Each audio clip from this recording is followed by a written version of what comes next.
been a long night, hasn't it? I forgot to mention it when I said the last card, which is how you got your name in. Now I've said it. My name is G. Bedord, and I've lived in Cupertino for over 20 years. I'm here to support the work plan that includes a CAC, whatever that is, group or process.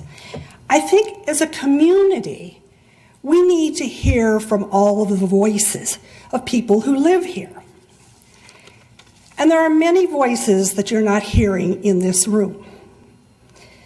They aren't on Nextdoor. I've checked. A lot of people may be on Nextdoor, but they're not really reading. They don't participate. They simply see it as a noise. Then there are the people who have children at home.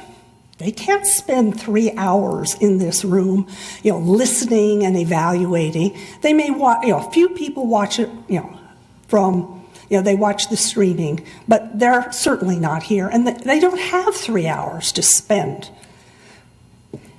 Then we have people who are taking care, caregivers. They're busy taking care of, and they're very stressed. There are people who don't have access to the technology that you and I take for granted. Somehow we need to have a process to bring those voices in and evaluate what they really need for our community. It's hard for people to realize that parents are in a minority in this community. We're an aging community. And I don't hear much of the talk about how we as a community need to transform ourselves and how that needs to be included in our development plans. That's the end of my time. I simply want to support inclusion of the formation of a CAC in your work plan for this coming year. Thank you.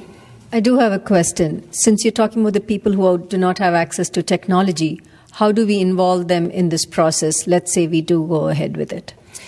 I would say you need to have face-to-face meetings. I commend you for going and having coffees. I think we need to reach out to where these people are. I think we rely far too much on technology. It's too easy to send an email. But how do you actually have one-on-one conversations, group conversations?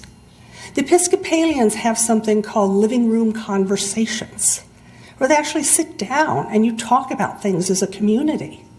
And is that the way you're suggesting we involve them in a advisory committee? I don't have any preconceived ideas of how to do it. I think we need to go out and look for models for cities that are doing this. I read an article recently about Los Altos talking about how they are working with the different groups and bringing them in to talk.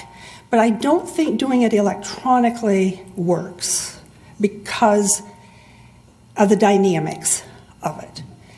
I just think that we need to do a search, and you may have found some people too, and maybe we all need to be suggestions of what are some models that are working for people who are for communities that are going through similar disruption. Thank you.